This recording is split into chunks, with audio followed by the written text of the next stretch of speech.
The History of the Black Legion, 13th Black Crusade, Chapter 1. 13 times shall the traitor king go forth. In the end times the iron fortress shall be cast down, its walls breached, and its gate forced open. Those that dwell beyond shall spill through it. The air shall burn, and the ground shall melt. The demon shall lie down with the machine. Brother shall slay brother with fire and sword. And the sky wound shall pour its malice forth. The eye shall stare unblinking at its prize, and the traitor king shall cross the bridge of stars. He shall return to finish the warmonger's red work. Upon holy soil shall the fate of man be decided. The Liber Malefact. The 13th Black Crusade, led by Abaddon the Despoiler around the year 999 of the 41st millennium, marked the largest confrontation between Imperial and Chaos forces in the Milky Way galaxy since the Horus Heresy 10,000 Terran years ago. Abaddon assembled the most formidable army dedicated to the Chaos gods since Horus's time, aiming to end the long war by advancing on Terra, slaying the Emperor of Mankind on his golden throne, and completing the Traitor Legion's ancient mission. The campaign commenced with a massive assault by Chaos forces emerging from the Eye of Terror into the sectors of the Segmentum Obscurus near the Cadian Gate. Battles erupted on dozens, if not hundreds, of worlds within this region, with Chaos's ultimate goal being the capture of the Cadia system and its fortress world of Cadia. Victory here would eliminate the last significant stronghold, preventing Abaddon from unleashing his full might upon the Imperium's defences, and launching a second assault on Terra in 10,000 standard years. The advance elements of Abaddon's Black Fleet were eventually forced to retreat from the Cadia system by the combined forces of the Imperial Navy and the Necrons. With the Chaos Warfleet's withdrawal, Cadia's Imperial defenders, led by new Lord Castellan Osaka E. Creed, managed to defeat the remaining servants of the ruinous powers who had landed during the initial assault on the fortress world. However, this victory was fleeting. Abaddon launched a second, far larger assault on the Cadian Gate, unleashing the full demonic fury of the Eye of Terror upon an already weakened Cadia. Despite unexpected Imperial reinforcements, preventing Abaddon from personally securing his victory and resulting in the destruction of the Blackstone Fortress Will of Eternity, the Despoiler activated a brutal contingency plan. He commanded the massive fragments of the Will of Eternity to be hurled from orbit like artificial asteroids onto Cadia's surface. This strike obliterated what remained of Cadia's defences and the Necron-built Cadian pylons that had long prevented the Eye of Terror from expanding into the Cadian Gate. Within hours, most of Cadia was being consumed by the Immaterium as tectonic instability caused by the impact of the Blackstone Fortress tore the planet apart. By then, the few surviving Imperial forces had evacuated, harried by the ships of the Black Fleet. The 13th Black Crusade was a triumph for the servants of the Dark Gods, and the Eye of Terror began to expand without limit, opening Abaddon the Despoiler's coveted Crimson Path to Terror, and eventually merging with the newborn Great Rift. Despite this, a handful of Imperial heroes escaped the fall of Cadia with the help of the newly emerged Aeldari faction known as the Inari, through a webway gate found on the ice moon of Claysus in the Cadian system. These Imperials, known as the Celestinian Crusade, formed an uneasy alliance with the Xenos, offering new hope for the Emperor's servants in their fight against the rising power of the archenemy, the resurrection of Primarch Guilliman. In the days leading up to the 13th Black Crusade, it seemed as though the end times were imminent. Traitors, mutants, and heretics rose up in numbers never seen before. The scourge of psychers spread unchecked through humanity's collective soul. The malevolent energies of the war pressed ever closer to reality, each day bringing inevitable doom nearer. Living in the Imperium of Man means enduring a dystopian nightmare. The countless masses of humanity are nothing more than fodder for the relentless engine of survival, a never-ending fuel source that keeps the bloody wheels turning. Endless billions toil within the fire-lit confines of factory worlds, entire generations living and dying without ever seeing the sky. Hive cities groan under the weight of unimaginably vast human populations whose lives are nothing but toil and sorrow. From the bellies of colossal warships to the mindless drudgery of city-sized scriptorums, from the crowded warrens of lightless underhives to the frozen misery of perilous asteroid mines, every day is filled with hardship for the common folk of the Emperor's realm. This is a grim necessity. Those bowed by exhaustion cannot look up to see the horrors pressing close from the darkness above. Humanity's leaders, however, bear the burden of knowledge and the crushing weight of responsibility. Throughout its history, the Imperium has faced great dangers, but rarely have matters been as bleak as during the time of ending in the late 41st millennium. The barbaric orcs multiplied and spread across the galaxy, leaving mindless devastation in their wake. The undying legions of the Necrons rose from their tomb worlds and plied the stars, seeking to exterminate the human vermin infesting their ancient empire. On the eastern fringe, the Imperium faced the growing threat of the technologically superior to our empire, while from beyond the galaxy came the questing tendrils of the Tyranid hive fleets, devouring every world they overran. Yet all these threats paled in comparison to the most insidious of all, chaos. From beyond the veil of reality, the ruinous powers urged their mortal followers to ever greater acts of diabolic cruelty and destruction, while demonic legions tore through the fabric of real space in terrifying numbers. The defenders of the Imperium stood firm against these nightmarish threats. The teeming ranks of the Astra Militarum and Adeptus Mechanicus fought alongside the elite warriors of the Space Marines, Adeptus Sororitas and Grey Knights. But despite their efforts, more worlds were lost each standard year, even supposedly impregnable strongholds like Enceladus and Minnesota succumbing to anarchy. Dark omens and dreadful portents were everywhere. The Oracle of Ulandros spoke for the first time in 10 generations, predicting death on an unprecedented scale. The famed Silver Saints of Callistos II wept tears of blood and ichor that would not stop. Seers and mystics across the Imperium were plagued by grandiose visions of mighty angels and monstrous devils, battling in a sky lit by ghostly fires. As much of the Segmentum Pacificus fell ominously silent, astropathic choirs throughout Segmentum Solar were overwhelmed by floods of psychic cries from every corner of the galaxy. Around the Eye of Terror, Abaddon's 13th Black Crusade prepared to assault the Cadian Gate.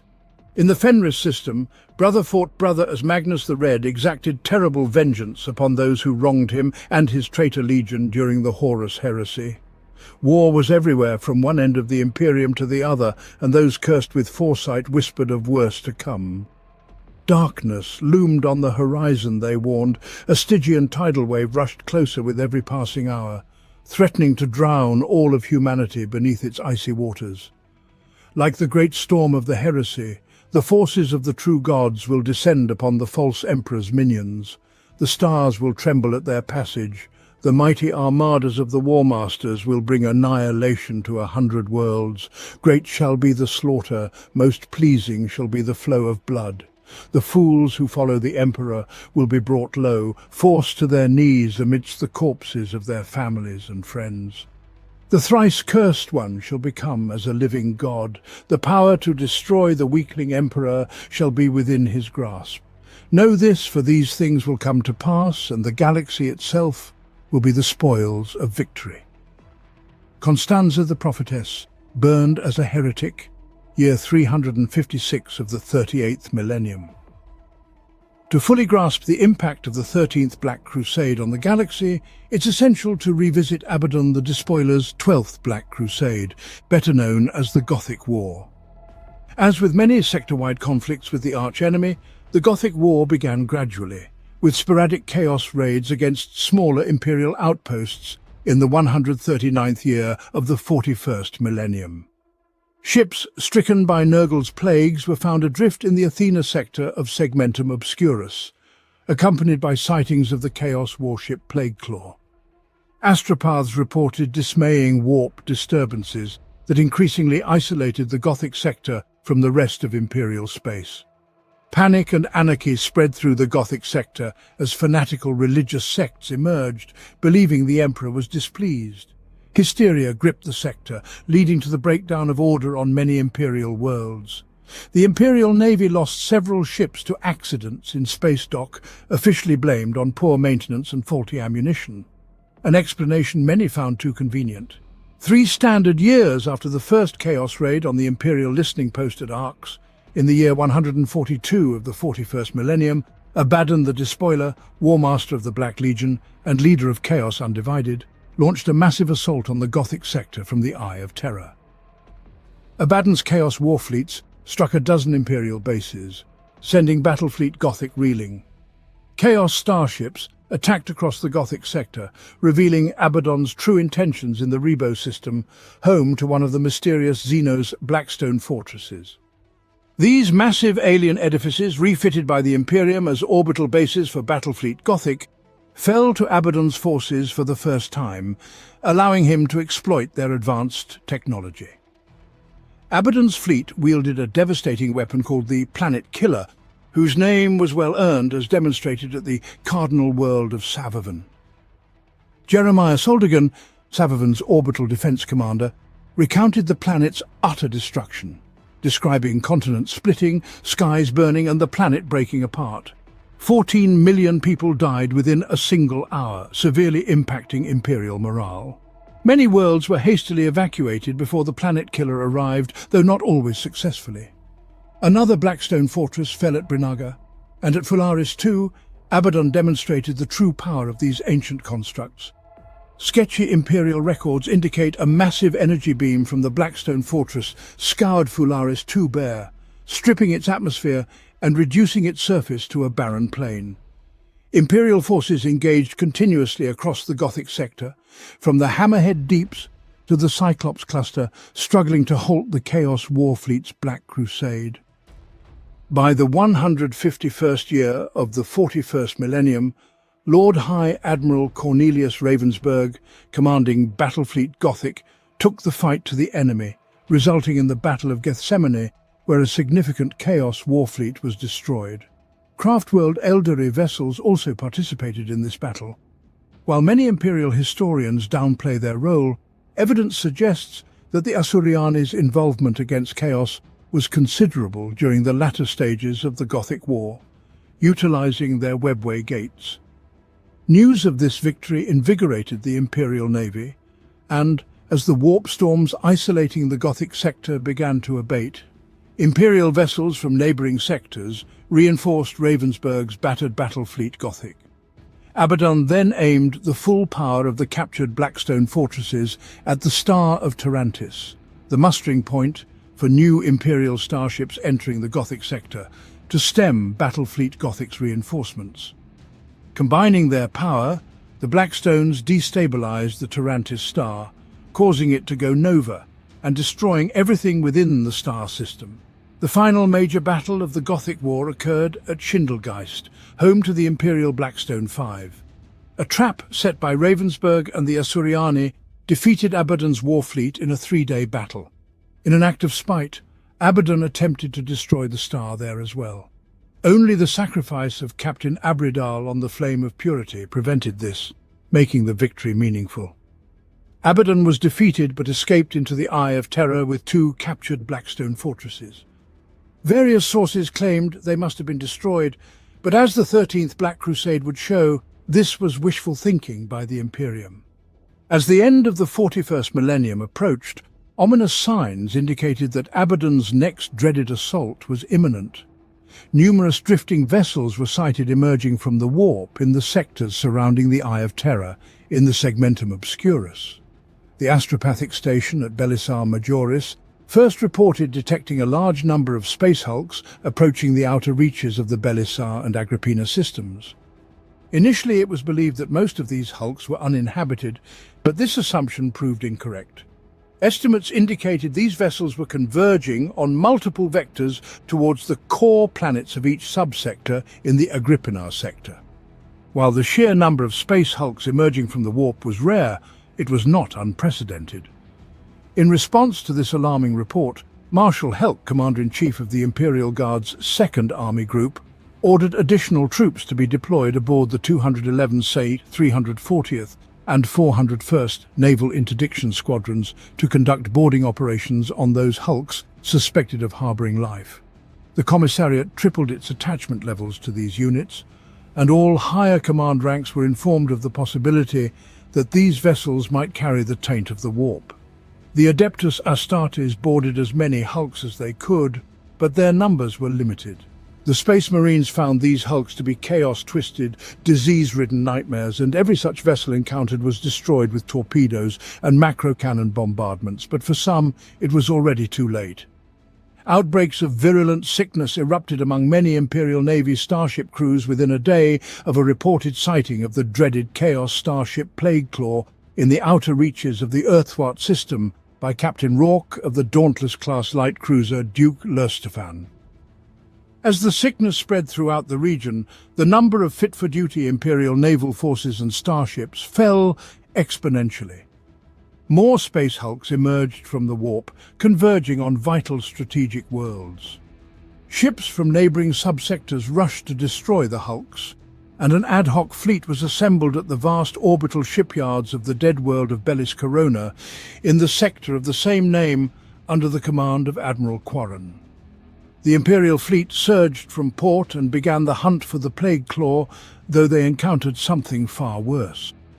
In the shadow of the Phrenirak's dust cloud, the Imperial fleet was ambushed by Chaos warships led by the Terminus Est, flagship of the Herald of Nurgle, Chaos Lord Typhus of the Death Guard Traitor Legion. The battle was short and bloody, with several Imperial warships crippled in the opening salvo of torpedoes, while others were overrun by vile, diseased creatures from Chaos boarding craft.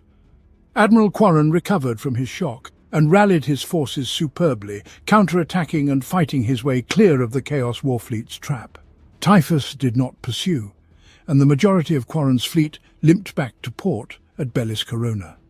The Battle of Phrenirak's had been a costly disaster for the Imperium, but worse was to come. During the return journey, thousands of Imperial Navy crewmen sickened and died, and only with the help of system pilots did the Imperial fleet dock safely. The situation at Bellis Corona was dire, but it was worse elsewhere.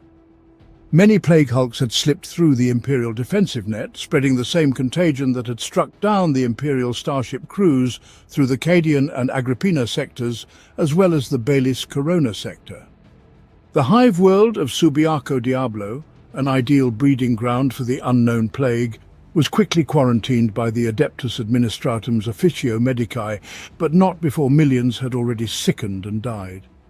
Within a solar month, a dozen other worlds reported cases of the same plague, and panic spread throughout the Segmentum Obscuras as transit between neighbouring sectors was halted by the Imperial Navy in an attempt to stop further infection. As the epidemic spread, apocalyptic religious sects appeared on every afflicted world, just as they had before the Gothic War, preaching that the Emperor's wrath was upon them as punishment for their sins. Only the truly faithful would be spared the curse of unbelief, as they named the plague, and hordes of flagellants filled the streets of every world adjacent to the Eye of Terror. The continued health of these fanatics in the face of the plague gave their words the sheen of truth, and millions flocked to hear their extreme rhetoric out of fear for their lives. The plague continued to spread, but on Subiaco Diablo, the true horror of the disease was revealed. The mass graves deep in the ash plains of the hive world heaved and split open, and the corpses of those who had perished in the plague climbed up from the lime-encrusted ground. Soon, millions of shambling corpses advanced on the nearby hive city they had once called home, clawing their way inside and attacking the already disease-weakened inhabitants. Within months, plague zombies were climbing from their graves on scores of worlds throughout the Bellis Corona and Agrippina sectors, stretching Imperial forces to their limits in containing these chaos abominations and mobs of flagellating zealots who burned Medicae ward facilities to the ground in their misguided attempts to stop the spread of the plague. Paralyzed by the sheer scale of the zombie epidemic, Imperial Navy forces in these regions were completely unprepared for the vast Chaos Warfleet that emerged from the warp at the edge of the Subiaco Diablo system and surged into Imperial space. The Herald of Nurgle, the Traveller, Typhus of the Death Guard, had come to reap the harvest of his plague of undeath, and there was nothing to stand in his way as he claimed the world of Subiaco Diablo as the newest province in the Plague Lord's eternal kingdom of death. As the zombie plague, known as the Curse of Unbelief, swept through numerous imperial worlds in the Belize, Corona and Agrippina sectors, fanatical cults proliferated, preaching that the Imperium had forsaken the Emperor's teachings. These cults decried the plague as just punishment for wickedness, claiming that only through purgation by fire could a cure be found, and they would provide both. On Malin's Reach and Lelithar, imperial rule nearly collapsed as the plague crippled authorities' efforts to contain the rants of self-proclaimed prophets of the end times, who whipped entire populations into frenzies of insanity. Despite the ecclesiarchy dispatching high-ranking officers to calm the people's souls, the Adeptus Ministorum itself was embroiled in conflict. Some cardinals sided with those preaching the Emperor's judgment, rendering the synods of sectors surrounding the Eye of Terror powerless to impose spiritual authority when it was most needed. Naval facilities and symbols of imperial rule were openly attacked, and mob rule virtually replaced that of the administratum on many outlying worlds over the following weeks. Overpopulated hive worlds across the Scarus and Cadian sectors erupted in violence, seemingly without cause. Even the higher echelons of Hive World Tabor and the naval base at Belize Corona were infiltrated by chaos cults. Charismatic demagogues incited frenzied mobs to fight the ruthless oppression inherent in the Imperium's system of rule, and hundreds of thousands heeded their seditious ravings. Assassinations and poisonings heralded new eras of anarchy in key war zones, and entire supply fleets mysteriously vanished. Nemesis Tessera, St. Josmain's Hope, and Lelithar were all ravaged by insurrection. In the panicked streets of Thracian Primaris, one man succeeded in uniting the desperate citizens against the evils of chaos as a raving prophet. The worlds of the Belize Corona system underwent a massive recruitment drive for the Imperial Guard and Navy, with priestly delegations stirring up the new conscripts into a fever of righteous anger. In the wake of such a catastrophic breakdown of imperial rule on so many planets, vast disturbances were sensed in the warp, stirring the already volatile Empyrean into violent life. The fringes of warp storm Baphomet expanded to engulf the edges of the Cadian system, and many astropaths reported terrible visions and bloody omens pointing to a time of coming war. Reports indicated a horrifying escalation in the scale of these disturbances. While news from across the segmentum was sketchy, it appeared that a massive psychic backlash caused the astropathic choir chamber at Belisar in one of the spires of Hive Teriax to explode. The top 9 levels of the spire were obliterated, resulting in tens of thousands of deaths. Any doubt that chaos was ascendant was cast aside following these events on almost every civilized world. Even on Cadia, signs of recidivist activity were seen. So close to the eye, Cadians expected the taint of the warp to afflict those of weak soul, and had learned to excise its influence wherever found. In one notable incident, Lord Commissar Salin seconded a company of Kazakin assigned to headquarters security and led a raid on the barracks of the 92nd Cadian Regiment. He rounded up senior officers who, he claimed, were in league with warp agents. No evidence of his accusation was presented to the General Staff, and there was no duty upon the Lord Commissar to do so. The officers were summarily executed on the parade ground of Casa Orlac. That highly regarded Cadian military officers might have sided with the archenemy filled many with shame and confirmed their worst fears. A dark time was surely approaching. On Lelithar, a powerful figure emerged among the raving cults and fanatics, proclaiming himself the voice of the Emperor. An orator of fearsome skill, this individual roused entire populations with his speeches. Many within the Cadian sector high command advocated for his extermination, fearing his influence would lead to further unrest. However, a backlash of those still faithful to the Imperium began. The Inquisition's Ordos Cadia, representing the 3 ordos in the Cadian sector, believed this voice of the Emperor to be extremely dangerous. Lelithar was home to thousands of planetary defense force regiments divided into 65 army groups, and an estimated 40% of their personnel had sided with the voice. Many of these units had deserted, with large numbers making it off-world to locations like Yayor Amistel, Albitern, and Bar-El. The loss of such a body of men to a demagogue was cause for grave concern, but the Ordo Hereticus wanted him dead. Within a week, a resurgence of orthodox piety among imperial citizens occurred, reacting against the so-called voice of the emperor. Initially, the sector high command feared that his teachings might plunge the region into apostasy, yet the people rallied against his followers, casting down his prophets and decrying his false words. His days were numbered as inquisitorial agents of the throne hunted the elusive voice. Despite chaos and anarchy afflicting many worlds, hope remained for the Imperium as long as faith remained strong. The Cadian sector high command ordered a muster at Cadia on the ancient Tyrok fields, so that the Imperium could begin the Emperor's work in earnest. Several systems in the Scarus sector soon reported enemy activity, as did 3 subsectors along the Cassandra Spar. Reports from Furnasar Prime indicated an attack by warriors believed to be from the Night Lord's Traitor Legion. The raid coincided with the local annual Festival of the Three Maidens, a holy time when the population of Furnasar Prime and its 3 moons fasted and meditated to better serve the God Emperor. The attackers exploited the fact that most of the populace was cloistered in prayer, descending upon the capital city of Medea like feral predators. Survivors recounted how the enemy made planetfall at Medea's primary generatorium, destroying it and plunging the city into darkness before crippling the reserve power facilities. With the city's power grid down, the traitors roamed the streets, killing at will. It took many hours for the planetary defense forces to mobilize, although militia units mounted heroic improvised counterattacks, all to no avail.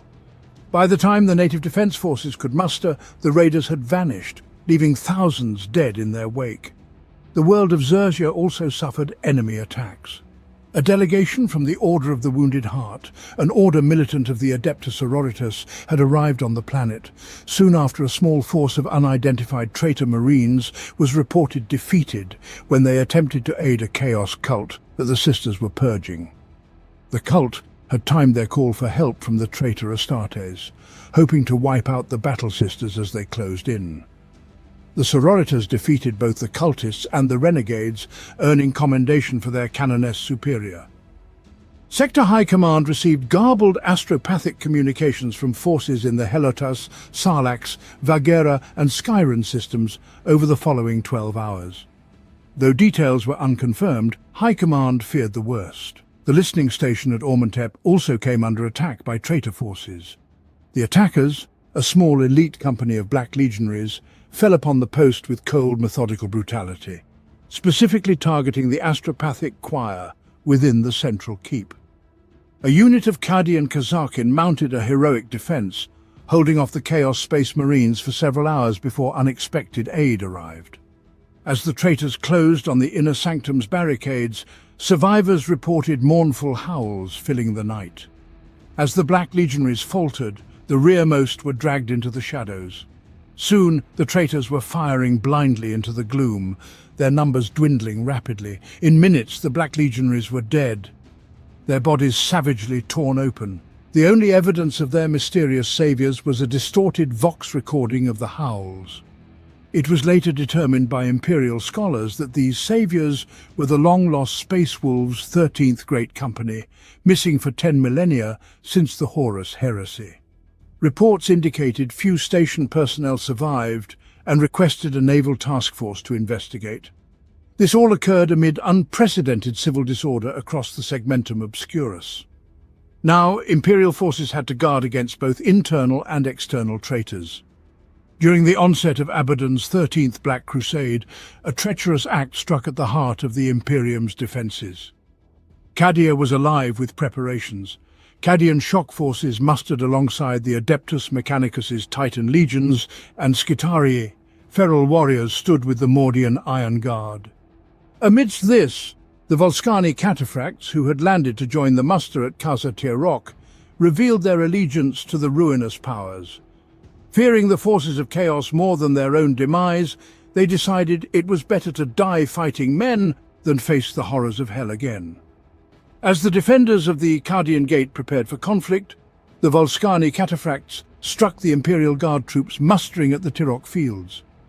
The traitors slaughtered thousands before a response could be coordinated. Their intent became clear when they boarded the Leviathan, excubitoi castellum, the command vehicle of Governor Primus Marius Porelska of Cadia. The traitors killed him and much of Cadia's senior command, including the commander-in-chief of the Cadian Gate's defenders. At this darkest moment, then-Colonel Ursarkar E. Creed took control. Rallying the 8th Cadian Shock Troops Regiment, Creed organized a swift counterattack.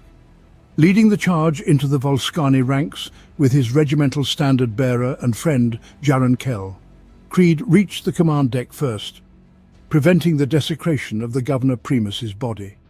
The governor had died valiantly, with a blade in hand and heretics at his feet. Creed carried the governor's body, wrapped in the banner of the 8th Cadian, back to the Leviathan's battlements. More Cadian regiments gathered around, and from his lofty position, Creed delivered his first exhortation, urging the armies of Cadia to strive until every Chaos disciple shared the Volskani's fate. The host demanded Creed take command. Though he refused 3 times, he ultimately accepted as greatness thrust itself upon him. Through Creed's actions, a potential defeat for the Imperium turned into a defining moment for Cadia's defenders. Every man and woman of the fortress world swore to defend the Emperor's realm with renewed purpose. After the betrayal on Cadia, urgent pleas for assistance were sent to military commands in surrounding sectors.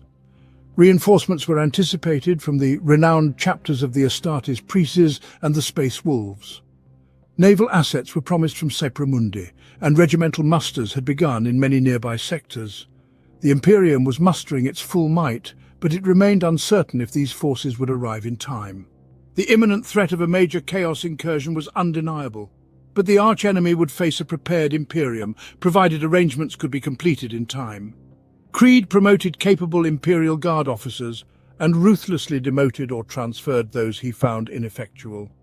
Though many resented his brusque manner, and he made numerous enemies among the established Cadian officer class, his approach was widely seen as necessary given the monumental task at hand. The betrayal at Casa Tirok had severely damaged Cadian morale, but Ursarkar E. Creed had magnificently rallied the Imperial Guard and planetary defense forces tasked with defending Cadia and the Cadian Gate. As the new Commander-in-Chief and Lord Castellan of Cadia, Creed's fierce resolution inspired those under him, galvanizing even the most battle-weary officers into action. As the penultimate year of the 41st millennium began, the organization of Cadia's defenses continued at a rapid pace. Each world contributed regiments and organized its forces into battle groups with sector high command assigning Departamento Munitorum support services as they became available. Cadia was fortunate that many worlds of the Segmentum Obscurus followed its example regarding regimental structure, equipment, and combat doctrine. Notable exceptions included units from worlds such as Finret and Mordant. With an initial establishment of 6 to 9 Imperial Guard regiments per battle group, and at least 6 such groups forming an army, Cadian Sector High Command could assign a minimum of 10 army groups to defend every notable world in the region, with the capital worlds receiving as many as 100. However, experience showed that these battle groups would soon break down once redeployment was required to meet combat needs as conflicts developed. Staff officers on the ground would need to reorganize their forces as best they could. Such was the reality of coordinating highly diverse units over vast distances. And lo, as the veil is drawn on the last age of man, the despoiler shall gather his hosts once more. Where 12 times before the faithful have cast him out, now shall he prove their undoing. For man has grown weak, despairing at the woes of the galaxy. Where are the faithful now? Where are the men that stood beside our Lord, the immortal Emperor, and at his side conquered all? Gone. They are less than ashes in the cold, cold earth. At the 13th hour shall the despoiler return. All humanity shall tremble, for lo, his doom is upon him. The last oration of the heretic archivist of the Gethsemane Reclusium. With the worlds of the Cadian Gate nearly crippled by internal strife and the plague of unbelief, Abaddon the Despoiler launched an invasion into the Emperor's realm, unleashing a power not seen since the darkest days of the Horus heresy. Highly trained units of Cadian Kazakin, maintaining their constant vigil around the Eye of Terror, often ventured into the outer reaches of the Maelstrom, desperate to find some indication of where the first blow would land in early the year 999 of the 41st millennium.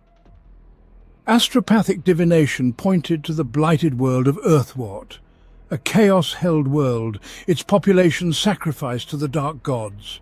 Finding only death and plague zombies infected with the curse of unbelief, the Kasrkin prepared to withdraw. Suddenly, a frantic Vox communication from their warships in orbit reported numerous vessels advancing on Earthwort from the Eye of Terror. The Kasrkin tried to fall back to their dropships, but it was too late. The Imperial ships in orbit were either crippled or forced to disengage and make best speed for Cadia.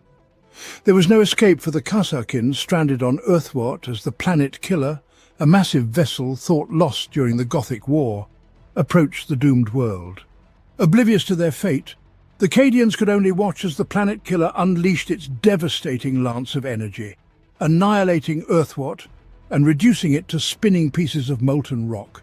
As Earthwort collapsed, a Chaos war fleet composed of hundreds of warships and troop transports surged from the Eye of Terror, heralding the beginning of Abaddon, the Despoiler's fearful 13th Black Crusade. A psychic death scream from the doomed world of Earthwort, more piercing than the Astronomicon, ripped through the ether. Astropaths and forward Imperial listening posts detected the emergence of a traitor war fleet, consisting of hundreds of warships and troop transports, all on a course for Cadia. Reports indicated that the Plague Claw and Terminus Est, along with a massive flotilla of Plague Hulks, had emerged in the Subiaco Diablo system. Worse, unconfirmed reports claimed that 2 Blackstone fortresses accompanied the Chaos Warfleet. Although Cadian Sector High Command found this difficult to believe, they could not discount the possibility that these ancient Xenos weapons still existed within the hands of the forces of Chaos. Imperial naval experts began plotting worlds likely to be targeted by the Planet Killer. Intelligence from the Gothic War indicated that the Planet Killer was a ponderous vessel, and its planet-cracking Armageddon gun required a significant amount of time to power up. The vessel was likely to be accompanied by a large fleet which would distract and subdue the Imperium's naval forces until the Planet Killer could unleash its main weapon. All available Imperial naval assets were tasked with locating such a flotilla, and system defense pickets were put on high alert for any signs of an unusually large Chaos war fleet approaching one of their worlds. The wave of Abaddon's invasion soon broke across the sectors surrounding the Cadian Gate, and it became evident that the Inquisition fortress world of Nemesis Tessera was to be the main target of the first phase of Chaos assaults. This became clear when the arch-enemy launched an assault on the Chima Lomas system. Nereus, the primary world of the system, was taken by enemy forces with contemptuous ease. According to Cadian High Command's best estimates, Chima Lomas was not a target in its own right, but was taken to secure the forces of Chaos's lines of communication along the Roke conduit.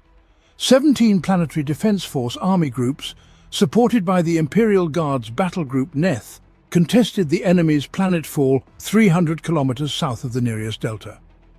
Intelligence reports suggested that the defenders of Nereus had held up an invasion force at least 50 times their own strength for a whole solar day. The last transmission from General Neth suggested he was prepared to sell his forces dearly. After crushing Chima Lomas, Abaddon's forces dispersed as they entered the Kensi Gulf, with splinter forces assaulting the world of Ovaris Gulag, where no command communications had been received for over a solar month. The voyage across the Kensi Gulf to Nemesis Tessera was accomplished with alarming speed, with all elements of the Chaos fleet translating into the target system within a solar week of one another. A feat of astronavigation through the warp, possible only with the darkest sorcerous arts. Why the enemy chose an inquisitorial fortress world like Nemesis Tessera as the initial target of its assault remained a mystery. Cadian Sector High Command speculated that the system was chosen out of sheer hatred for the potent agents of the Golden Throne. The importance the arch-enemy placed on destroying Nemesis Tessera was evident from intercepted communications. The forces of Chaos invested significant resources in the assault. After their landings, it appeared that the Inquisition's fortress might hold. But Cadian High Command could only speculate that millions of traitors and heretics had made planetfall upon the icy surface. They estimated that those who did not fall to Nemesis Tessera's inhospitable climate would soon be hunted down by the Inquisition. However, Segmentum High Command realized that the assault on Nemesis Tessera was merely a prelude to the greater storm about to engulf the Cadian sector. Soon, the skies above the worlds of the Segmentum Obscurus turned black with countless dropcraft as the dread forces of Chaos began their invasion. The planet killer, Abaddon's flagship, drifted ever closer to the Cadian system. Terrible, mighty Chaos space marines trod the surface of worlds they had not set foot upon for 10 millennia, their hatred and thirst for vengeance truly knowing no bounds. The Imperial Navy, forced to fight a desperate holding action against the seemingly endless waves of chaotic vessels, was eventually reinforced. With their orbital defences already breached and the fleet forced into withdrawal, world after world in the Cadian sector came under attack. Initially, the Imperial forces held, even pushing the enemy back at Belisar, Macharia, Vigilatum, and especially Xerxia and Cantrael. Yet the enemy soon found their weak points, throwing countless thousands of low-born filth at the Imperial forces so that the Chaos Armada's real masters, the traitor Marines, could exploit them. The Chaos warfleets continued their relentless advance upon Cadia, pausing only to allow the Blackstone fortresses to scour Demios binary to a barren rock. Lightning arcs of incandescent energy raised the planet's surface bare, killing millions of Imperial servants and destroying every structure in a matter of solar hours. Chaos vessels quickly overwhelmed the orbital defences of Solar Mariatus, the outermost planet of the Cadian system. Hundreds of dropships carrying Traitor Guard regiments of the infamous Volscani cataphracts descended to the surface, attacking the mining outposts and capturing the valuable ore refineries from the defending units of the 23rd Cadian Regiment. The traitor forces established a forward base of operations on Solar Mariatus to launch attacks throughout the system. The first of the inner worlds of the Cadian system to fall was the prison world of St. Josman's Hope, where inmates threw their lot in with the invaders, hoping for freedom. They were granted only eternal damnation, as their liberators turned out to be the renegade space marines of the Violators' warband, devoted servants of Slanesh, the Prince of Pleasure. Brutal, close-quarters fighting erupted across the continent-sized prison, and many guards kept a last bullet for themselves, rather than be taken by the frenzied inmates. Welcoming the traitor forces as liberators, the inmates were horrifyingly disabused of this notion, as those who survived the pleasures inflicted upon them by the Slaneshi Astartes were either taken as slaves or conscripted into the Chaos Warfleet's armies of Traitor Guard. Many officers within Cadian High Command had not heard of the Violators until a closed session briefing with Lord Castellan Creed, where a representative of the Inquisition imparted the awful truth concerning these hedonistic heretics, so that Imperial forces would be better prepared to combat them. What they learned about the Violators' activities filled even hardened veterans with horror, for no man, no matter his crime, deserved such vile attentions. Soon, the defences of every world in the Cadian system were sorely tested, and despite the Commissariat's efforts to maintain Imperial morale through censorship, word spread of the atrocities on St. Josman's Hope. After a solar week of disastrous events on the penal world, the Lord Castellan issued an order many believed would never be enacted. St. Josman's Hope was to be subjected to exterminatus and destroyed utterly. The available Imperial forces lacked the resources for such an action. The Inquisition confirmed that their own ships carrying the necessary weapons of mass destruction were many solar weeks distant.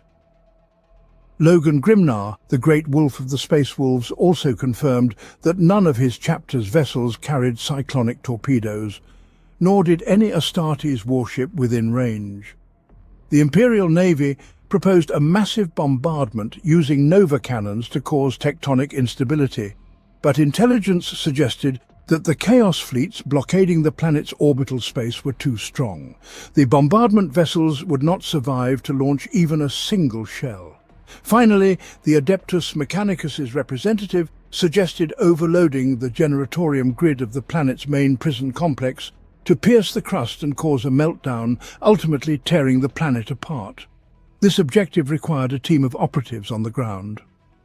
A special team named Strike Force Herald was quickly assembled, composed of an unlikely mix, including Astartes from the Space Wolves, Howling Griffins, Subjugators and Iron Knights chapters, 3 squads from different Imperial Guard regiments, a Death Cult assassin, 5 tech priests, additional support personnel, and 2 unnamed Inquisitors. The force departed for St. Josman's Hope within an hour of Cadian High Command approving the plan. 24 solar hours before Strike Force Herald was to achieve its objective, the evacuation order was issued to the remaining Imperial forces on the surface. The evacuation order was given after Strike Force Herald made planetfall. The Imperial forces executed a fighting withdrawal worthy of the greatest commanders, displaying unprecedented heroism during the desperate rearguard actions. Regiments laid down their lives so that entire armies could escape to their transports. Even as transports departed, men stood their ground at overrun landing areas, fighting to the death to ensure their comrades could live to fight another day. The plan succeeded, and St. Josman's Hope was destroyed. Sadly, none of the operatives of Strike Force Herald survived to return to Cadia to tell the tale of their heroics. With warp storms rendering astropathic communications erratic, the Segmentum Obscura's High Command faced immense difficulties coordinating its forces. Communications from more distant sectors were particularly affected, and Imperial commanders were advised to distrust such communications due to psychodynamic distortion. A seemingly implausible report from the Scarus sector indicated that in addition to chaos attacks, the defenders faced an Orc menace. After-action reports cited Mordax Prime as the initial focus of a massive Orc incursion coinciding with the Chaos assault. Initially, High Command considered this an isolated case, potentially misinformation from inexperienced troops. However, similar reports from every major star system in the Scarus sector forced them to take the threat seriously. On Cadia, Lord Castellan Osaka E. Creed led his Cadian 8th Regiment, now known as the Lord Castellan's Own, on a mission to hunt down Volscani cataphracts who had escaped the chaos of the Tirok fields and were attempting to link up with Abaddon's invasion force. Known for fighting on the front line, Creed led his men by example. The 8th Cadian engaged the enemy at Kasar Vasan, under the shadow of the Cadian pylon dominating the Vasani moors. The battle was brief but intense, with no traitors escaping. Creed's quick assault proved fortunate, as a Chaos Space Marine force, likely the vanguard of a larger Black Legion warband, forced a hasty withdrawal at dusk. Demonstrating his tactical prowess, Creed successfully regrouped the 8th Cadian to face the Black Legion on more favourable terms. Following the evacuation and destruction of St. Josman's Hope to deny the despoiler a forward staging point, the Imperial defenders initially rallied well, falling back in good order to key points in the Cadian system. A bold series of counterattacks bolstered Imperial morale, but these successes were short-lived as the despoiler committed more forces to the siege of Cadia. The beleaguered defenders could only pray for reinforcements to arrive before all was lost. Cadian High Command eventually received word that the fleets of the Iron Knights and Imperial Fists chapters of the Adeptus Astartes had established contact. Lord Castellan Creed also conferred with Logan Grimnar of the Space Wolves chapter, planning how best to deploy the Space Marines. Though the Cadian Sector High Command held no authority over the Adeptus Astartes, Creed supported Grimnar, establishing himself as the nominal head of the Space Marine chapters operating in the region. Captain Echion of the Patriarchs of Ulixis, commander of the Ultramarines Honor Company, also voiced his support.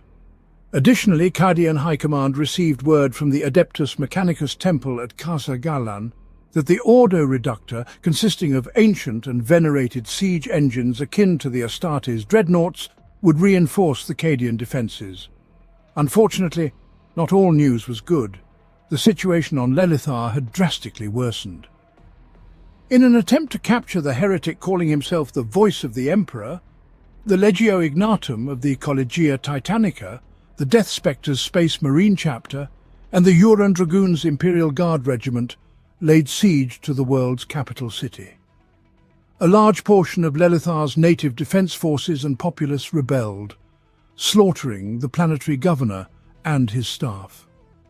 Despite the swift reaction of Lelithar's security forces and the Adeptus Arbites, who broke up suspected chaos cults and anti-imperial organizations, the world was plunged into anarchy. The inability to control Lelithar, even with a Titan Legion and a Space Marine chapter present, greatly concerned Cadian High Command. The voice of the Emperor continued broadcasting his lies across the region. Within Cadian High Command, tension arose over an analysis of the Traitor Legion's attacks ordered by the Lord Castellan. Supreme Grandmaster Azrael of the Dark Angels. Chapter demanded the cessation of this analysis, asserting that the actions of the traitors were the business of the Astartes alone. Creed rejected this assertion, deeming it ridiculous under the current crisis, and Logan Grimnar supported him. Consequently, Azrael withdrew the cooperation the Dark Angels had previously offered. Multiple new Chaos incursions were continuously reported to the Cadian High Command, with the Night Lord's Traitor Legion featuring prominently. Imperial analysts concluded that the Night Lords had been used in a vanguard role during the early stages of the Chaos invasion, proving extremely effective in their mission. Known for their savage assaults and notorious for their cruelty, the Night Lords spread terror among Imperial civilian populations, leading many to fear that their world would be next. While the Night Lords served as terror troops, the Alpha Legion traitor Astartes were used by Abaddon as infiltrators. The Ordo Malleus briefed Cadian High Command on the Alpha Legion's activities, emphasizing their significance.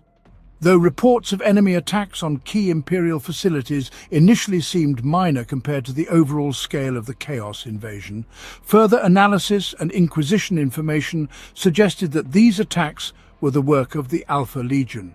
They targeted rear echelon supply and communication facilities, likely aiming to disrupt the movement of Imperial reinforcements from distant regions. On Belisar, the Emperor's children, led by the immortal Chaos champion of Slanesh, Lucius the Eternal, revelled in the agony of the populace.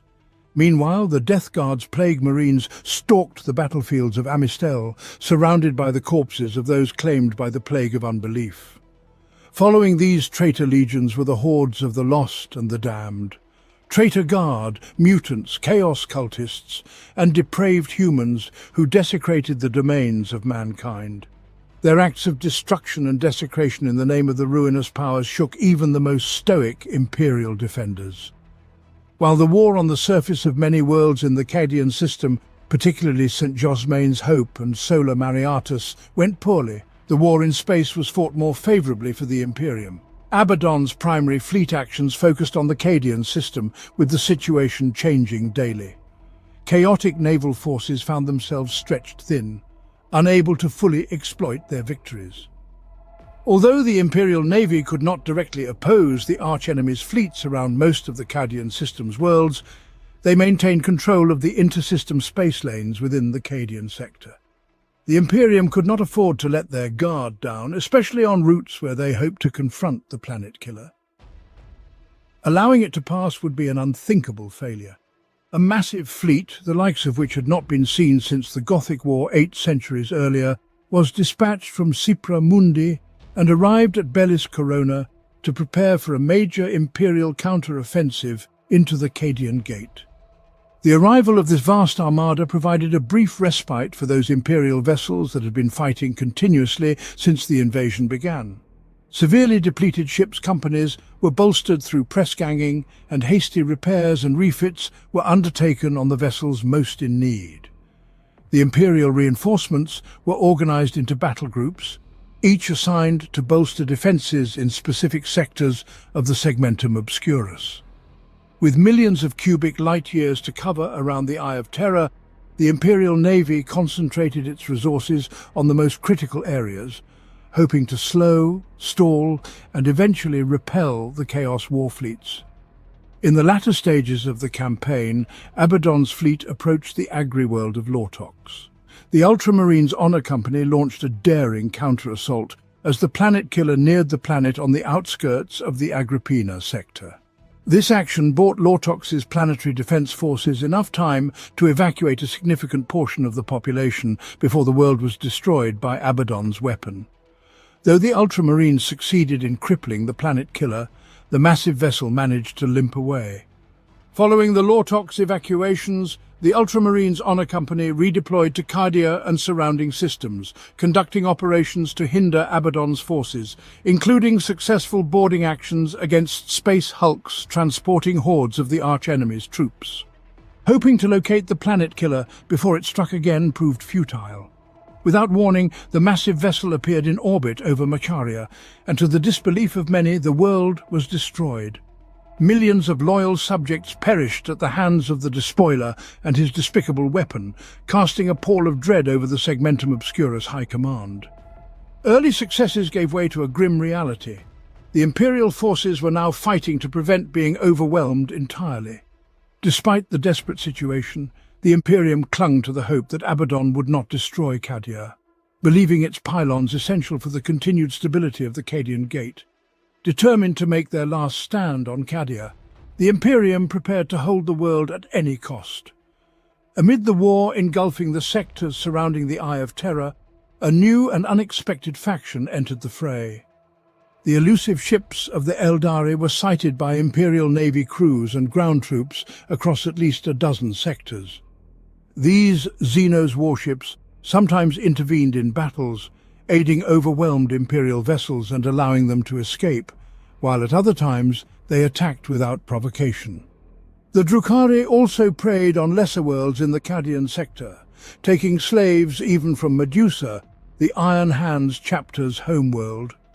Rumours suggested the Harlequins, a legendary Eldari faction, had appeared on the battlefields of Agrippina and Selus. The Eldari presence extended to the worlds of the Cadian Gate. The Cadian High Command knew that the Eldari of the Ulthwe craft world maintained a strong presence near the Eye of Terror.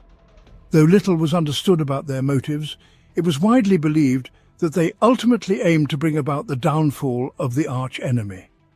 Ulthwe's Black Guardians had unexpectedly appeared in several battles, aiding Imperial forces.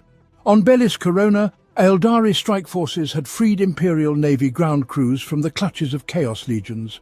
However, reports also indicated instances of Eldari fighting among themselves, attacking Ultramarines in the Agrippina sector, and harbouring fiendish warp beasts on their ghost ships. The mercurial nature of the Eldari made their actions unpredictable and their motivations unclear. The Ordo Xenos also informed the Cadian High Command of the return of another ancient threat, the Necrons.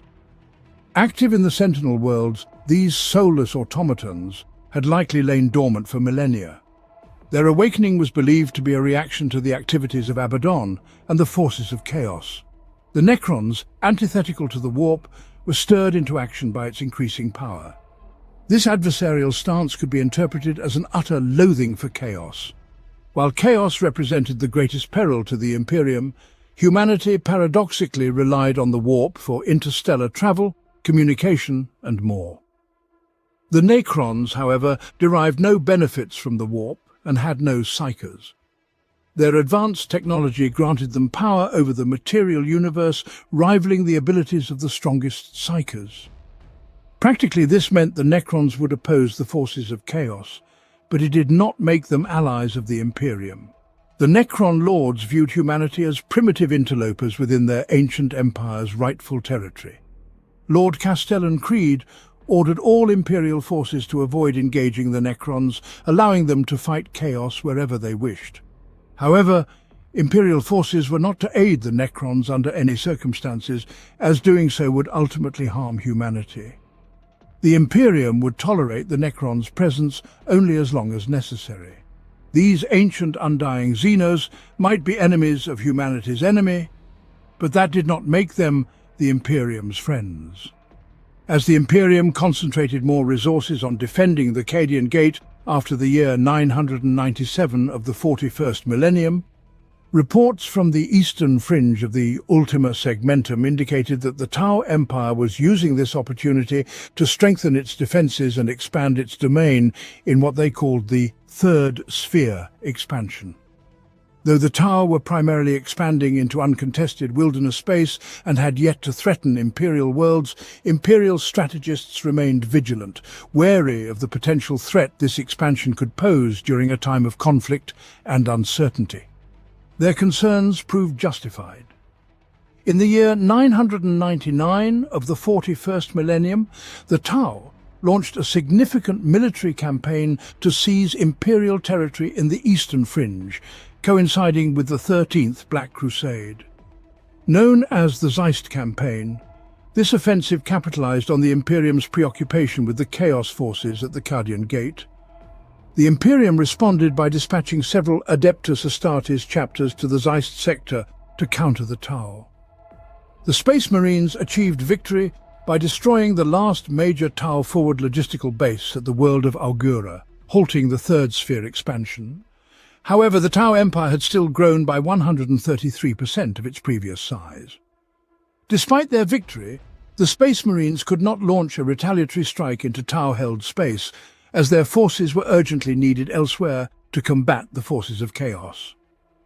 The Cadian High Command received further briefings from the Ordo Xenos on other factions assailing mankind as the forces of chaos battered the Cadian Gate. The Eldari were active in the sector's oculus, their intentions unclear and their actions erratic. One moment aiding Imperial forces, the next attacking them. The High Command understood that the Eldari fought solely for their own interests and planned accordingly. Meanwhile, the Orcs were increasingly active in the Scarus sector, building up for an invasion with a cunning unexpected of such barbarous creatures. Additionally, the Inquisition warned of alien infiltrations near the Subiaco Diablo system, particularly from below the galactic plane, though they provided few details. They insisted that any such attacks be reported immediately. Despite being beset on all sides, the Imperial forces remained resolute. They were determined to take every enemy into oblivion with the last cry of the human race. Within the Marlin's Reach system, a new threat emerged in the form of Dark Apostle Erebus and his word-bearers Traitor Legion, who were causing significant damage to Imperial efforts. Erebus sought not only to slaughter, but to convert the people of the Imperium, spreading corruption and manipulating events to his advantage.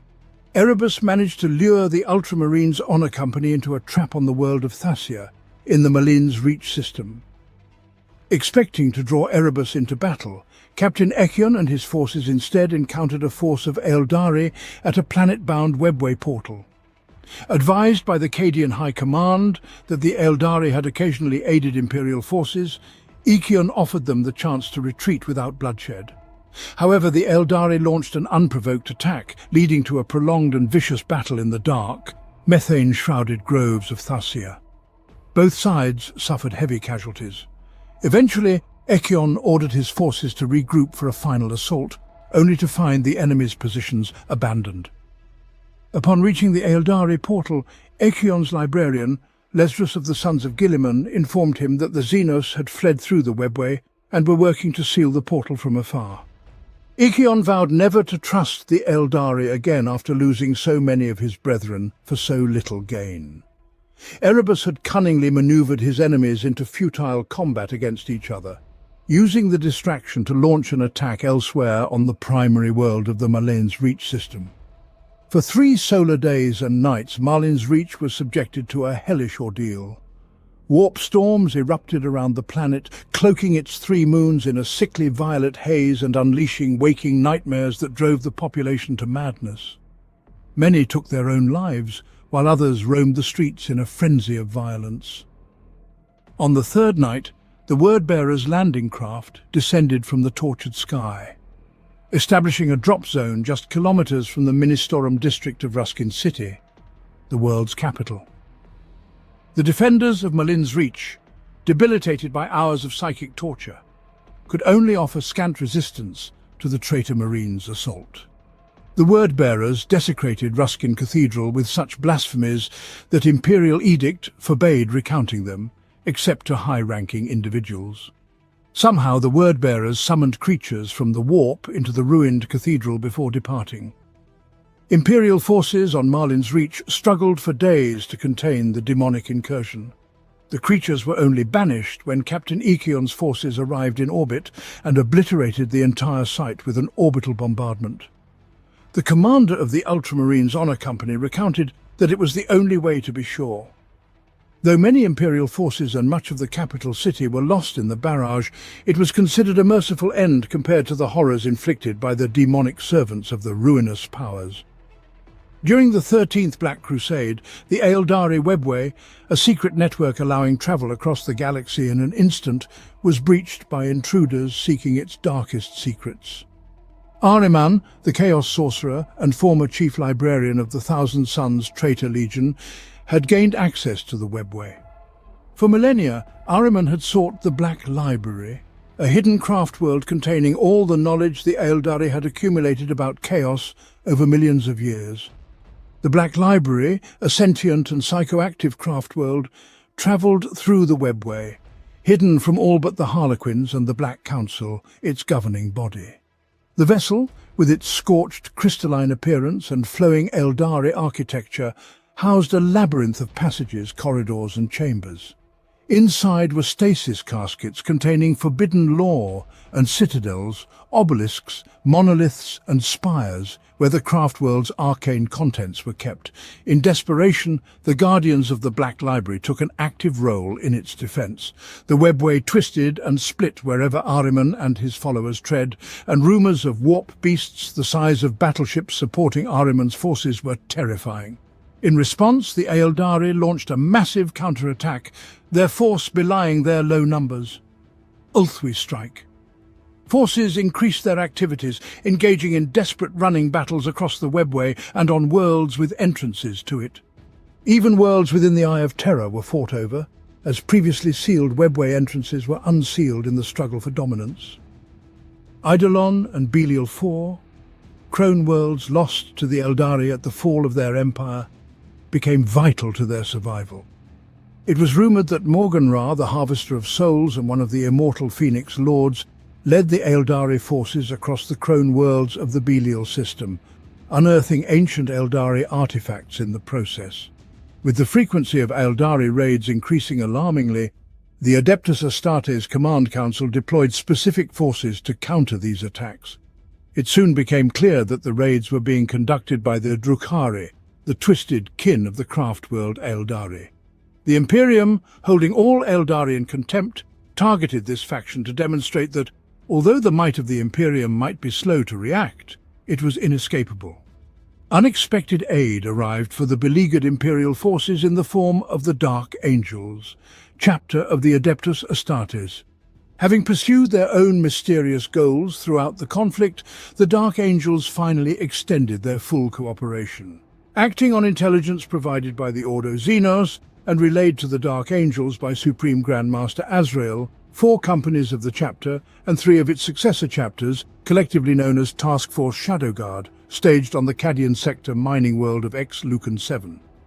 Hiding within the hollow mountains of the Kiran Range, they powered down all vehicles to ambush a sizable Drukhari raiding force. The Drukhari emerged from their Webway portals and launched an attack on the Kiran Range mining settlements. Task Force Shadowguard revealed themselves, taking the first raider force by surprise. Capitalizing on their victory, they executed a maneuver that obliterated a second Xenos force. Unable to break through the Astartes lines, the Drukhari were annihilated in a devastating massacre. This victory sent a clear message to the deviant Xenos that the might of the Imperium, though slow, was unstoppable. The campaign against the Dark Eldar, though a distraction from Abaddon's invasion, soon saw another victory. The Relictus Space Marine chapter defeated another force of Drukhari raiders on the world of Xerxia. The Relictors had not formally acknowledged the command authority of Logan Grimnar's Adeptus Astartes Council. and their attack appeared to be their own initiative. The Cadian High Command believed that the Drukhari's raids had simply drawn the chapter's attention, and the raiders paid for their crimes in blood. Xerxia, a well-garrisoned star system, saw many Imperial forces witness the Relictor's assault. The chapter slaughtered 3 entire cabals, purging the system and hunting down every last Xenos before mercilessly killing them. The chapter's officers bore potent weapons, swords that spewed cleansing flame and axes that sucked the essence from their enemies, leaving only dried husks. They marched under arcane banners and icons of tangible power, scattering their enemies' followers before them. The Relictors delivered the Emperor's wrath wherever they went. Several Imperial Guard officers attempted to contact the Relictors' chapter master, Commander Articus Bardane, but he refused to acknowledge their communications. After this action, the Relictors appeared in several other campaigns before arriving in the Cadia system. They participated in an attack against the Word-Bearers' traitor legion on Subiaco Diablo, during which an inquisitorial task force vanished under suspicious circumstances. They were next seen in the Cadian sector, clashing with a Night Lord's force at Exiltra Minor and then engaging Drukhari raiders at Xerxia. The chapter next appeared near Cadia itself. Upon their arrival, Logan Grimnar ordered them to reinforce the Imperial garrisons of Cadia. Commander Bardane refused, and his fleet departed the system, reportedly heading for the agri-world of Fremas. Grimnar, furious at their insubordination, ordered his elite wolf scouts to track down the Relictors and uncover their true mission. What happened at Fremas remains unclear, but the wolf scouts tracked the Relictors to the remote Diomedes archive, where they had repulsed a chaos attack before turning on the archive's defenders. None of the defenders survived, but Grimnar's scouts recovered partial video logs suggesting the Relictor's objective was the sealed stasis vault at the heart of the mountaintop fortress. The contents of this vault were known to only a few adepts in the Imperium, most of whom resided on Terra. The Relictor's actions would later bring them into conflict with both the Inquisition and the High Lords of Terra, placing the future of their chapter in dire jeopardy. For many weeks, the Imperial Navy had fought a desperate holding action against relentless waves of Chaos vessels.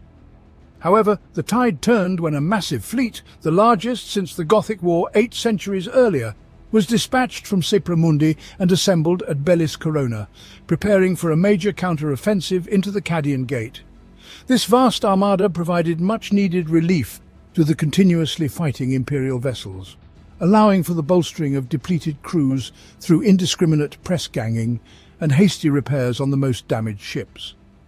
The reinforcements were divided into battle groups, each assigned to bolster the defences in specific sectors of the Segmentum Obscurus. The regions around the Eye of Terror spanned millions of cubic light years, and only by concentrating resources in the most critical areas could the Imperial Navy hope to slow, stall, and eventually repel the Chaos war fleets. By gaining the upper hand, it was hoped the enemy forces would soon find themselves cut off from aid and reinforcements. Despite reports of Orc mercenaries joining the fray, and the Eldari fleets mysteriously drawn away from the Cadian Gate, the Imperium's iron fist was slowly but surely being brought to bear. Ancient defense laser batteries on Demios Binary, combined with orbital bombardments on Laurentix and Siwan, harassed the servants of Chaos wherever they were found. Lord Admiral Quarren, commanding the Imperial Navy assets in the Cadian system, repeatedly defeated Chaos war fleets much larger than his own, allowing reinforcements to reach the fortress worlds. Meanwhile, a significant influx of reinforcements in the sealess system of the Cadian sector penetrated the Chaos blockade of ships and minefields. In the Bellis Corona system, the entirety of Battlefleet Gothic entered the fray, overcoming infernal mines to avenge losses suffered in the Gothic War at the hands of Abaddon the Despoiler's warfleet. If the relentless invasion could be slowed, the ground defenders would have a real chance of victory. The Imperial Navy gambled everything on this sector-wide retaliation, knowing that failure would leave Battlefleet Obscurus so weakened that only redeploying fleets across the Imperium could hold back the Despoiler's invasion. Lord Castellan Ursaka E. Creed ordered the redeployment of Imperial troops defending the feral world of Celis to bolster defences. Celis was firmly under Imperial control thanks to the defensive efforts of Lord Marshal Attica of the Imperial Guard and various Astartes forces. However, the arch-enemy's war fleets blockaded Skelos, preventing Imperial forces from redeploying. To expedite the breakout, a push was planned against enemy forces near the mining world of Vermard, hoping to draw off vessels from the chaotic blockade fleet. Simultaneously, a battle group on Vermard would launch a sudden assault on enemy positions, forcing the chaotic fleet to ferry ground troops, complicating their departure. This ruse succeeded but reminded Imperial commanders that the reactions of the servants of the ruinous powers could never be fully anticipated. The Vermard assault was a complete success, catching the enemy unawares. Cultists on Vermard engaged in a mass ritual were caught unprepared and cut down with negligible losses to Imperial forces. As anticipated, the enemy moved troops from Skelos to orbit, with their war fleets waiting to transfer troops before setting off to relieve Vermard. At this point, Lord Marshal Attica broke out from Skelos, leading 40% of his force to transport ships and running the gauntlet of the remaining chaotic blockade fleet. Despite some troop transports not making it through enemy lines, many did, rendering that portion of the operation a success. The Imperial Navy could not have hoped for such a large number of Chaos vessels to be pulled out of the line. Had more remained, Attica's breakout would have been less successful. However, 3 solar days later, arch-enemy reinforcements reached Vermard. The number of chaotic troops ferried there was so great that Imperial forces stood no chance against them. History may never fully recount the sacrifices made at Vermard so that Attica's force could reach Cadia. The Imperial forces had stirred up a veritable hornet's nest by interrupting the mass ritual, but commanders could only wonder what evil might have transpired had they not acted. At this stage of the conflict, the activities of the craft world Eldari, or Asuriani, against the forces of chaos abruptly ceased. For many weeks, the Eldari starships had been actively striking against arch-enemy assets across the Cadian sector, though occasionally they attacked Imperial forces without apparent reason. Now, they seemed to have vanished entirely. Entire staffs of Imperial savants, seers and strategos were dedicated to tracing the Eldari's activities and objectives, maintaining constant communication with the Ordo Xenos. Despite occasional glimpses of movement from long-range scouts, the Eldari remained elusive when they wished to stay hidden, frustrating even the most skilled Imperial crews. Progress was eventually made in uncovering the reason for the Eldari fleet's sudden disappearance. An Imperial scout vessel recorded traces of Eldari activity in System XT 90304/G, an empty star system in wilderness space, 30 light-years northeast of Balis Corona. On the system's outskirts, the Imperial vessel detected and captured an image of a prodigious-sized vessel before being detected itself. The picked capture revealed that the Eldari had redirected their efforts because the forces of Abaddon possessed a Blackstone fortress, an ancient Xenos-forged engine of destruction not seen since the end of the Gothic War. With the planet killer already threatening the Segmentum Obscurus, this new threat compounded the danger to the Imperium.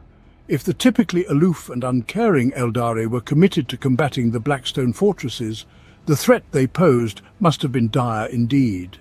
Meanwhile, the Orcs continued to pressure several worlds in the Scarus sector, notably Letha II and Mordax Prime.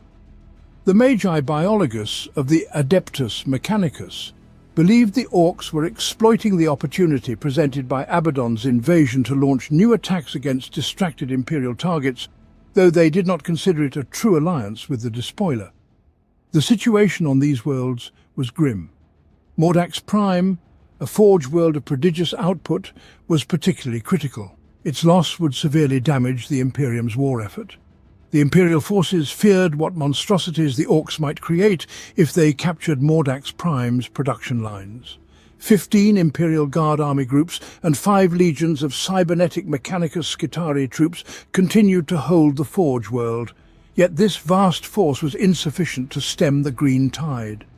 Segmentum Obscurus High Command planned to send an additional 35 to 40 Imperial Guard regiments from the regional reserve to bolster Mordax Prime's defences. However, the Orcs broadcast their intentions to capture the world they called Mordaka Prime on every Imperial channel. The situation became so desperate that Imperial High Command considered petitioning the Inquisition for an exterminatus to prevent the world's resources from falling into enemy hands. Across the Cadian system, war raged on every world. Vigilatum was nearly lost to the ruinous powers, though a small Imperial rearguard stubbornly defended the naval Taclogis facility. Solar Mariatus was also sorely pressed by the despoilers' hordes, and the Cadian Sector High Command ordered reinforcements to prevent the loss of its munitions and essential war material. With Imperial Navy reinforcements inbound, Cadia's defenders had to hold out a little longer. Ursarkar Creed, hailed as the most able Imperial Guard commander since the legendary Lord Solar Macarius, faced a significant challenge. His sub-commanders had not proved as capable. Abaddon's invasion was so sudden and mobile that many Imperial commanders at the star system and planetary levels could not coordinate their actions, reacting to the enemy's attacks rather than dictating their own terms of battle. Creed issued stern orders for his subordinates to take the initiative at a planetary level or fall to the enemy. For the choice was that simple. Though the arch-enemy had gained a temporary advantage at Vermard, the Imperium was now firmly in control of Salus. Cross-substantiated astropathic communications confirmed that the situation on that feral world was positive. Creed ordered 20 Imperial Guard regiments from Salus to be ready for transit to other Cadian sector war zones, an order to be executed when the warp storms abated. After long solar days of silence, a single message managed to penetrate the ether. The Scarus sector fared ill, and its defenders begged the Cadian High Command to send reinforcements urgently. Only the industrial hive world of Thracian Primaris stood before the tide of Orc and Chaos forces, with each passing solar day seeing another world slip from the Imperium's grasp. Bellis Corona was suffering at the hands of the arch-enemy, and even the Imperial Navy struggled in this region. Elsewhere, Battlegroup Eclipse managed to halt the predations of an inbound Drukhari fleet. Despite being severely outmatched, the Imperial Navy's vessels inflicted catastrophic damage on the Dark Elder ships, with many brave crewmen sacrificing their lives. Initially believed to be a previously unknown Chaos war fleet due to their cloaking technology, the Drukhari were ultimately defeated, providing a cause for great celebration. The Imperial Navy knew it had to increase its vigilance tenfold against further such incursions.